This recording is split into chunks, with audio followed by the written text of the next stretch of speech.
네, 감사합니다. 오늘은 막강 29번째 시간입니다. 회복이라는 주제를 가지고서 참을 수 없는 고백의 가벼움, 참을 수 없는 고백의 가벼움이라는 제목으로 하나님 말씀 증거하도록 하겠습니다.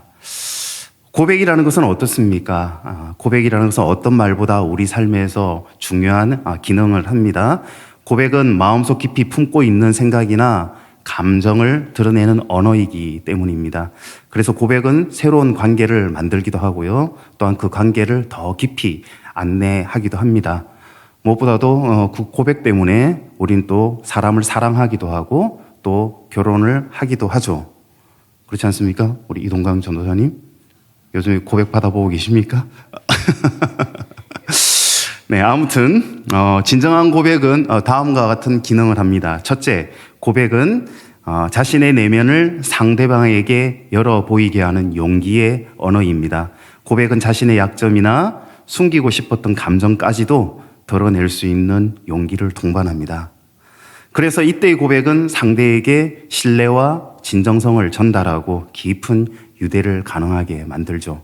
두 번째는 고백은 관계의 새로운 장을 여는 결정적인 순간을 만듭니다. 앞서 이야기했듯이 연인 간의 사랑의 고백은 싸움에서 또한 연인으로 발전시킬 수도 있고요. 또한 고백은 깨어진 관계를 회복시키는 시작점이 되기도 합니다. 세 번째, 고백은 고백하는 이에게도 중요한 의미가 있습니다. 고백하는 그 사람에게도 오랫동안 억눌려왔던 감정, 그 비밀을 털어놓음으로써 심리적 부담감에서 벗어나고 내면의 평화를 얻을 수가 있습니다. 정리하자면 고백은 우리의 마음을 열고 관계를 변화시키고, 고백은 새로운 삶의 지경을 열어주는 놀라운 능력이 되고, 고백은 우리 가정을 비롯하여서 아름다운 공동체를 이루고 또한 서로가 정말 소중한 존재다, 그러한 존재임을 경험하게 하는 신비한 언어가 고백입니다. 우리 교회도 이런 고백이 많았으면 좋겠습니다. 다음 주면 우리 교회에서 아름다운 한 상이 태어나죠. 모두가 축하하는 결혼식이 오래간만에 우리 교회에서 열립니다. 제가 이렇게 광고를 하고 있는데 안 나왔네요. 참으로 감동적이고 진심으로 축하하고 싶은 두 커플이더라고요. 청첩장도 감동받았죠. 화려하게 꾸미지 아니하고 선교 때 찍었던 사진, 그 하나하나가 감동이었습니다. 달랐기 때문에 감동이었습니다. 다르기 때문에 기대가 되고, 다르기 때문에 또한 기도를 해주게 되는 그런 한 상이었습니다. 하지만 안 나왔기 때문에 기분이 안 좋습니다. 아무튼 이들은 이제 다음 주 이 자리에 계시고 자리하게 될 하객들, 그리고 하나님 앞에서 서약의 고백을 아마 하게 될 겁니다. 이러한 서약은 서로를 향한 깊은 사랑, 그리고 또한 서로를 향한 신뢰를 지키겠다라고 하는 아름다운 고백이자 약속을 분명 선언하게 될 것입니다. 그래서 이들은 이러한 고백을 통해서, 그래, 우리 언제까지나 사랑할 거야, 세상의 그 어떤 어려움도 함께 우리는 뛰어넘을 것이야 라고 다짐하겠죠. 그러나 정말 그럴까? 물론 그렇게 되기를 기대하고 바라지만은, 하지만 여기 다 서약을 하신 분들 아닙니까? 현실은 그렇지 않더군요. 그렇게 고백하였음에도 불구하고 우리는 현실이라는 무거운 무게의 짐에 눌려서 점점 그 아름다운 순간과 다른 길을 걷기 시작합니다. 그토록 뜨거웠던 사랑의 고백, 굳건한 약속에도 불구하고 우리는 우리에게 서로에게 상처를 주고 신뢰가 깨어지고, 내가 니만 안 만났다면 내가 평생에 후회되는 게 너랑 결혼한 것이야 라는 말을 하게 되는 것, 그것이 우리의 인생이지 않나라는 생각이 듭니다. 이러한 아픔을 경험하는 것이 우리들입니다. 소중했기 때문에, 또한 믿었기 때문에, 우리만은 흔들리지 않을 것이라고 생각했기 때문에 그 고백의 무색함이 부끄럽게 됩니다. 이로 인한 상처는 더욱더 깊어지고요. 이렇게 깨어진 고백은 회복하기 힘든 우리의 삶으로 이끌어가기도 합니다. 남녀의 관계만 그런 거 아니죠. 친구도 마찬가지고요. 가족도 마찬가지고요. 참 안타까운 언어가 있죠. 살다 보니까 믿을 사람 하나도 없네 라는 말들, 참으로 안타까운 듯합니다. 교회도 마찬가지고요. 직장도 마찬가지고요. 공동체도 마찬가지고요. 어쩔 수 없는 듯합니다. 사람은 이렇게 연약하고 이러한 죄성을 가지고 있습니다. 많은 곳에서 이렇게 고백은, 약속들은 깨어져 나가고 관계는 변질되어 상처를 남기는 것이 우리 실존의 모습입니다. 그래서 오늘 제목이 참을 수 없는 고백의 가벼움. 참을 수 없는 고백의 가벼움. 이것이 오늘의 제목입니다. 이 제목 아시죠? 밀란 쿤데라의 참을 수 없는 존재의 가벼움이라는 책 제목에서 가져왔습니다. 많은 분들이 이 책을 읽어보셨겠지만은 참을 수 없는 존재의 가벼움이라고 해서 존재가 무가치하다라고 의미하는 책이 아닙니다. 쿤데라가 말하는 참을 수 없는 존재의 가벼움이라는 의미는 우리 인생이란 자체가 단 한 번밖에 없는 인생이다 라는 것을 의미하는 겁니다. 우리의 삶이 비극이 될 수도 있고 우리의 삶이 희극이 될 수 있을지는 모르겠지만 그것이 중요한 것이 아니라 우리의 인생은 단 한 번밖에 없다. 그 단 한 번밖에 없다라는 덧없음, 그 덧없음을 가벼움이다 라고 표현했던 겁니다. 다시 반복할 수 없는 인생, 영원할 수 없는 우리의 인생, 그래서 그 인생이 너무나도 가볍구나 라고 하는 역설적인 표현이 참을 수 없는 존재의 가벼움입니다. 하지만 그 가벼움 때문에 우리의 존재는 너무나도 더 소중한 것이죠. 그 가벼움 때문에 덧없는 삶이기 때문에 우리는 더 절실하게 살아야 한다라는 것입니다. 고백도 마찬가지입니다. 설사 고백이 깨어진다 할지라도, 설사 고백이 지켜질 수 없다 할지라도, 실망의 결과를 초래한다 할지라도 결코 그 고백과 다짐은 가벼운 것이 아닙니다. 그 고백은 더 무거운 진심, 더 무거운 용기를 가지고서 우리에게 다가왔는지 모르겠습니다. 제가 이 시간 이렇게 고백에 대해서 길게 이야기하는 이유 눈치채셨죠? 바로 오늘 본문입니다. 오늘 본문의 베드로의 고백 때문입니다. 지난 설교에서도 제가 말씀드렸듯이 베드로의 고백은 가장 위대한 고백이었습니다. 그게 다가올지 모르겠습니다. 주는 그리스도이시다. 여러분이 우리의 인생은 그를 그리스도이냐 아니냐, 그를 인정하느냐 인정하지 않느냐에 따라서 우리의 인생은 전과 후는 아니고 그를 그리스도로 인정하느냐 인정하지 않느냐에 따라서 BC와 AD가 나뉘게 됩니다. 그 고백을 했던 장소가 오늘 본문에서는 뭐라고 이야기합니까? 가이사랴 빌립보. 이것은 단순한 지명이 아니죠. 가이사라고 하는 로마 황제의 이름과 빌립이라는 빌립 헤롯 왕의 이름으로 지어진 도시입니다. 그곳은 세속의 심장부였습니다. 당시 로마 제국의 힘과 문화, 종교가 집약된 도시였습니다. 그리고 황제를 주라 칭하던, 황제를 주라 고백하던 시대였습니다. 사람의 영혼마저 권력과 번영의 논리에 포획되어 있던 그 시대, 바로 그 중심에서 예수님이 제자들에게 물어봅니다. 너희는 나를 누구라 하느냐? 그 질문에 베드로가 고백합니다. 주님은 그리스도이십니다. 주님은 그리스도이십니다. 그러하였기에 이 고백은 성경에서 가장 위대한 고백, 인류 역사를 통틀어서 가장 위대한 신앙 고백이었습니다. 그러나 역시 그럼에도 불구하고 이 고백은 이내 그 의미가 무색해지고 퇴색해집니다. 이내.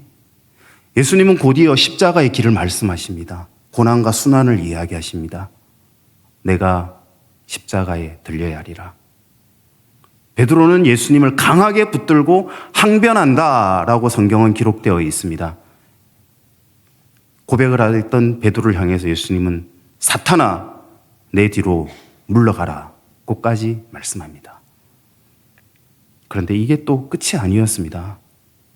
예수님께서 이어서 뭐라고 이야기합니까? 너희가 나를 따라오려거든 자기를 부인하고 자기 십자가를 지고 나를 따르라 라고 했으나 베드로는 십자가를 홀로 지신 그 밤에, 십자가를 홀로 지고 골고다 언덕을 올라가셨던 그 밤에 베드로는 대제사장의 뜰, 마당, 숯불 앞에서 따뜻함을 쪼이며 새벽 딱 울기 전까지 예수님을 3번이나 부인하고 부정하고 저주합니다. 그래서 그 고백은 상처가 되어버렸습니다. 그 고백은 수치가 되어버렸습니다. 베드로의 고백은 철저히 무너졌고 그의 마음은 씻을 수 없는 절망과 수치심에 버려져 버렸습니다. 이 베드로 나쁜 놈라고 하지 않죠. 우리 모습이지 않습니까? 우리의 대부분의 인생이, 우리의 대부분의 삶들이 고백도 깨뜨립니다. 약속도 깨뜨립니다. 서약도 깨뜨립니다. 다짐도 깨뜨립니다. 깨어지고 찢어지고 그렇게 남은 고백의 날카로운 파편들로 인하여 상처가 남은 것이 우리들의 인생입니다. 그래서 이 시간 정말 우리 성경 속으로 들어가서 그때 당시에 베드로의 마음이 어땠을까? 정말 그 마음에 우리는 들어가 봤으면 좋겠습니다. 깊이 묵상하면서 그 마음을 생각해 볼 필요가 있습니다. 그 고백이 위대했기 때문에 그의 깨어진 고백은 더 수치스럽고 더 절망적일 수밖에 없었습니다. 참을 수 없는 고백의 가벼움, 자신을 향한 수치심, 더 이상 회복되지 않을 것 같은 신뢰감, 과연 내가 다시 고백이라는 것을 할 수 있는 사람일까? 과연 내가 다시 다짐하며 고백하며 주님 앞에 나아갈 수 있을까? 다른 사람을 향하기보다 자기 자신을 향한 불신이었습니다. 더 이상 신념을 가질 수 없는 존재, 이제는 고백을 거부하고 싶은 존재, 그래서 이제는 다 버리고 이제는 자연인으로 돌아가 안주하고 무기력한 도피처를 찾는 인생이 되지 않았을까. 그래서 마태복음, 요한복음을 보십시오. 베드로는 예수님이 십자가에 달리신 후 다시 갈릴리 바다로 돌아갑니다. 다시. 예수님은 예루살렘에 머물러라라고 이야기했습니다. 그러나 그는 다시 갈릴리로 돌아가 의미 없는 그물을 던집니다. 그 깊은 밤 그물을 던지는 그 모습은 가장 깊은 절망의 밤을 의미하는 겁니다. 밤을 새워도 고기는 아끼지 않았습니다. 아니, 고기를 낚을 마음조차도 없었습니다. 그저 무기력하게 그물을 던져 놓았을 뿐입니다. 참을 수 없는 고백의 가벼움. 뜨겁게 고백하면서도 우리는 고백의 삶을 살지 못합니다. 감격의 순간에는 주님을 따르겠습니다 라고 말하면서도 막상 십자가의 그림자가 들이오면 우리는 뒷걸음질 칩니다. 선교 가시겠습니까? 설거지 하시겠습니까? 청소하시겠습니까? 단톡방에 청소하자라는 말만 올라오지 않았으면 좋겠습니다. 때론 고백한 자신들을 우리는 부인하고 심지어 저주하며 도망치기도 합니다. 그것이 베드로였고 그것이 우리였습니다.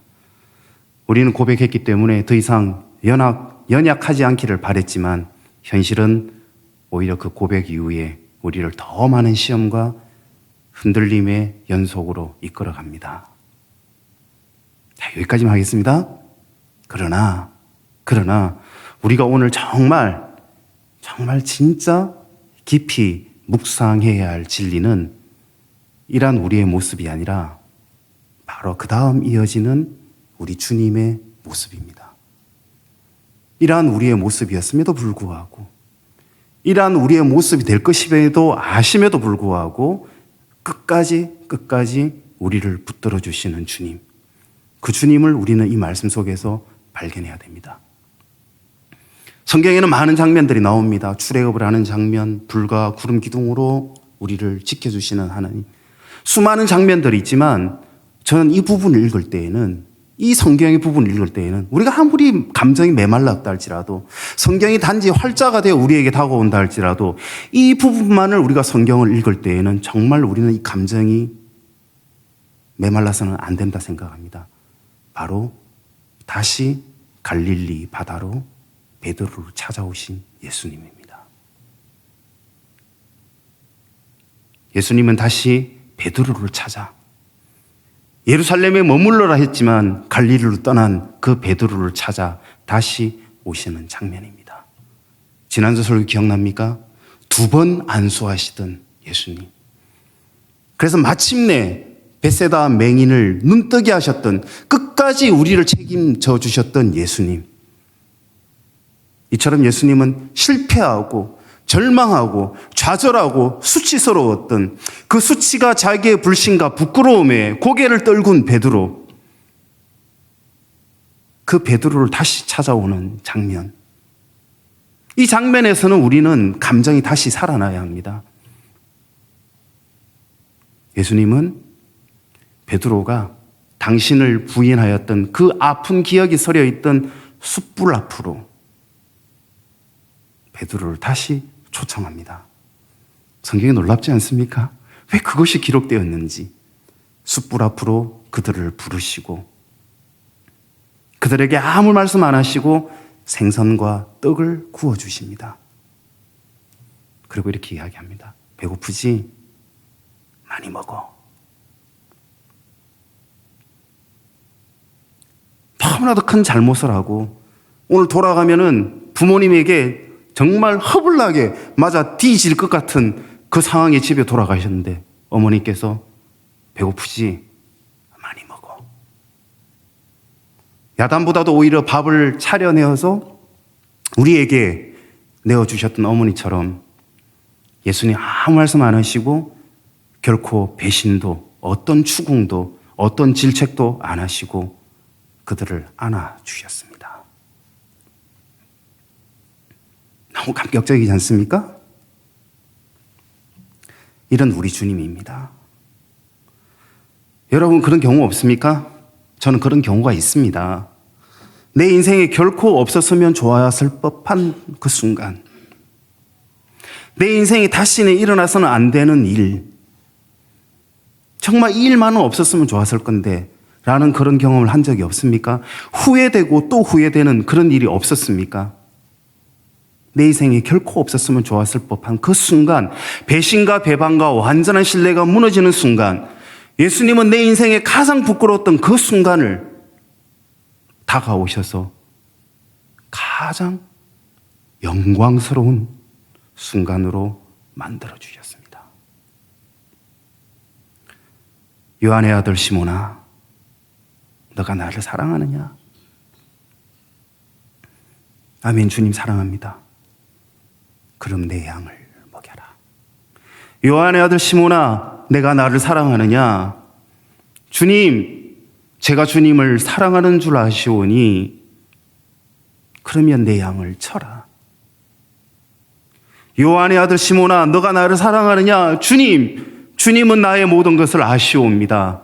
베드로에게 오직 사랑의 고백, 그 입술로 그 고백만 하게 만들었습니다. 주님은 내가 주님을 사랑하는 줄을 주님은 아시나이다. 그래, 요한아, 그것이면 되었다. 요한의 아들 시몬아, 이제 나의 양을 맡아다오. 나의 양들을 책임져다오. 이렇게 예수님은 베드로를 회복시켜 주셨습니다. 상처받은 베드로를 다시 사도가 되게 하셨습니다. 실패의 자리가 아닌 사랑의 확신을 자라나는 자리가 되게 하셨습니다. 내 인생에 결코 없었으면 좋았을 그 일, 다시는 일어나서는 안 되는 그 순간을 내 인생의 가장 영광스러운 순간이 되게 해 주셨습니다. 상처의 자리가 새로운 부르심의 자리가 되게 하셨습니다. 넘어짐이 아니라 새로운 시작이 되게 하셨습니다. 고통의 기억이 아니라 거룩한 부르심의 자리가 되게 하셨습니다. 바로 그분을 위해서 우리는 오늘 이 자리에 나왔습니다. 그분을 예배케 하기 위하여, 그분께 예배 드리기 위하여 우리는 이 자리에 나온 것입니다. 우리의 삶이 때로는 살아가면서 길을 잃고 헤맬 때가 있습니다. 그럴 때 우리가 찾아야 할 것은 목적지가 아닙니다. 길을 잃어버렸을 때에는 현재의 위치, 꼼짝 마, 움직이지 마, 그 자리를 지키면 됩니다. 우리의 자리가 어떤 자리입니까? 우리를 부인해야 할 자리입니다. 교만했던 나의 강한 의지, 내가 그라했기 때 고백했던 그 자리들, 오히려 그 모든 것을 다 물리치고 우리가 진정으로 죄인임을 진심으로 인정하고 주님 앞에서 마음껏 절망해야 할 자리, 그 자리가 우리의 자리입니다. 우리는 존재론적으로 절망할 수밖에 없는 존재입니다. 그러할 때 주님은 우리에게 희망이 되어 주십니다. 인생의 모든 것이 불확실하고 우리 자신조차 믿을 수 없을 때에 그때 주님은 우리 앞에서 기다려 주시고 우리의 손을 잡아 주십니다. 어떤 이는 이렇게 이야기합니다. 베드로도 예수님을 배반했고 가룟 유다도 예수님을 배반했습니다. 그런데 이 두 사람의 인생의 결론은 너무나도 달랐습니다. 넘어지더라도 그분을 향해 넘어지면 됩니다. 넘어지더라도 도망가지 맙시다. 넘어지더라도 그분의 품으로 넘어지면 됩니다. 그래야 일어날 수 있습니다. 그래야 그 넘어짐이 사랑의 시작이 될 수 있습니다. 우리가 어떤 실패를 했는지, 그 실패가 얼마나 거듭했는지는 중요하지 않습니다. 중요한 것은 오직 그리스도를 향한 사랑, 오직 그리스도를 향한 시선, 이것이 진정한 신앙이 되고 우리의 견고한 믿음이 될 때에 우리의 강한 확신이 아니고 결단이 아니라 모든 것을 주님께 맡기게 될 때에 회복이 되리라 믿습니다. 혹시 이 자리에 나오신 분들, 힘드신 분들 있지 않습니까? 이게 정말 관념이 아니었으면 좋겠습니다. 베드로를 찾아가셨던 그 예수님, 우리가 후회되고 모든 것을 되돌리고 싶은 그 순간, 이 순간이 우리의 지금의 순간일 수 있습니다. 주님만 붙듭시다. 주님 앞으로 넘어지시면 됩니다. 넘어져도 십자가 앞으로 넘어지면 됩니다. 그러니 절대 도망가지 마십시오. 절대 자학하지 마십시오.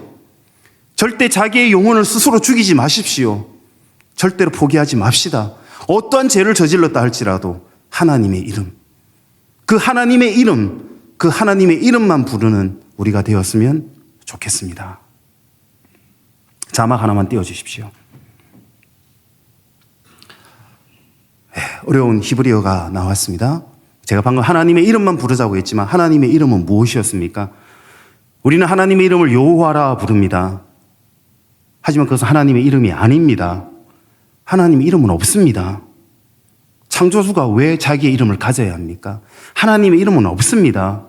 그라했기에 이스라엘 민족은 가장 존귀하신 하나님의 이름을 부를 수가 없었습니다. 그래서 그 이름도 없었습니다. 그래서 그들은 하나님의 이름을 불렀던 것이 아니라 그들은 숨을 쉬며 호흡을 하며 하나님을 생각하였습니다. 그것이 제가 자막에 띄웠던 바로 히브리어로 기록되어 있던 하나님의 존재였습니다. 이것은 언어가 아닙니다. 언어가 아니고요. 이것은 숨을 들이마시고 숨을 내쉬는 그 호흡으로 하나님을 표현했습니다. 히브리어는 어렵죠. 앞에 있는 것은 우리 영어로 요드라고 합니다. 두 번째 글자는 해라고 이야기합니다. 세 번째 이야기는 와우라고 표현합니다. 네 번째 글자가 해입니다. 이 네 가지, 그 앞자를 따니까 뭡니까? Y, H, W, H. 이것을 중세시대에 와서 영어식 발음으로 야훼, 여호와라 불렀던 것입니다. 하나님의 이름은 없었습니다. 하나님은 우리의 숨이었습니다. 하나님은 우리의 호흡이었습니다. 하나님은 우리의 들숨이었고 우리의 날숨이었고 우리의 생명이었습니다. 그들은 이렇게 하나님을 고백했던 것입니다. 그러하였기에 우리의 생명이 살아있는 한, 우리의 호흡이 있는 한 모든 순간 호흡처럼 하나님과 함께 하겠노라. 하나님과 함께 하겠노라. 그 고백이 여호와의 이름이었던 겁니다. 숨을 멎는 순간까지 우리는 하나님의 이름을 불러야 한다라는 것이었습니다. 그분의 이름은 우리의 생명, 우리의 시작과 끝이었습니다. 아기가 태어나는 순간 첫 숨으로 하나님의 이름을 불렀고 사람이 세상을 떠나는 마지막 순간 마지막 숨으로 우리는 하나님의 이름을 부르는 것입니다. 그러니 아무리 힘들어도 우리의 호흡은 멈추지 않듯, 아무리 힘들고 고통스럽고 후회되고 수치스럽고 부끄럽더라도 하나님을 떠나지 맙시다. 하나님은 우리의 호흡입니다. 믿습니까? 꼭 기억합시다. 우리가 하나님을 떠나는 순간 우리의 호흡은 멈춥니다. 기억하시기 바랍니다. 우리의 고백이 깨어지고 흔들려도 우리는 주님과 함께 합시다. 넘어져도 그분만을 향하면 됩니다. 넘어져도 십자가만을 향하면 됩니다. 이제 정리하겠습니다. 우리 인생 자체가 그렇습니다. 참을 수 없는 존재의 가벼움, 참을 수 없는 고백의 가벼움, 흔들리는 그 자체가, 흔들리며 걷는 길 그 자체가 우리의 인생입니다. 그때 하나님이 우리 앞에 나타나십니다. 그리고 우리를 회복시켜 주십니다. 믿습니까? 도종환의 시가 있지 않습니까? 꽃도 흔들리며 피어난다. 도종환 흔들리며 피는 꽃 아시죠? 1년만 한번 읽어보겠습니다. 흔들리지 않고 피는 꽃이 어디 있으랴. 이 세상 그 어떤 아름다운 꽃들도 다 흔들리면서 피었나니, 흔들리면서 줄기를 곧게 세웠나니, 흔들리지 않고 가는 사랑이 어디 있으랴. 마찬가지입니다. 우리의 인생 늘 반듯하게만 흐르지 않습니다. 계획은 어긋나고, 사랑은 상처로 돌아오고, 믿었던 것들은 부서지고, 우리는 마음속에서 우리를 스스로 밀어냅니다. 그러나 기억합시다. 꽃이 흔들리며 피듯이 우리도 흔들리며 성장합니다. 뿌리가 흔들려야 더 깊이 바뀌듯이 우리가 흔들릴 때에 하나님은 우리를 더 강하게 지켜주십니다. 우리 교회를 더 강하게 지켜주실 것입니다. 하나님에게 실패는 없습니다. 우리가 실패했다라고 할 때 그때 하나님은 다시 우리로부터 시작하는 것입니다. 좌절했다 할 때 그때 우리는 다시 하나님을 만나는 순간이 됩니다. 실망에 고개 숙였을 때 비로소 우리는 진정으로 하나님을 만날 수 있는 기회의 순간이 될 것입니다. 우리가 아무리 흔들려도 참을 수 없는 고백의 가벼움에도 주님은 우리를 사랑하시고 우리를 치유하시고 우리의 모든 기도를 기억하실 것입니다. 믿습니까? 우리를 고쳐주실 것입니다. 뿐만 아니라 우리를 고쳐주실 뿐만 아니라 우리의 인생의 모든 손상된 것을 다시 원래의 자리로 돌이켜 놓을 것입니다. 우리의 삶을 더 온전하게, 너희는 나의 사랑하는 자라, 당신의 자녀의 품으로 우리를 인도해 갈 것입니다. 믿습니까? 우리 교회도 그럴 것입니다. 그래서 우리 교회 주님의 영광이 되는 우리 교회가 되기를 바랍니다. 우리 자리에 일어나서 나는 주를 섬기는 것에 후회가 없습니다. 함께 찬양하도록 하겠습니다.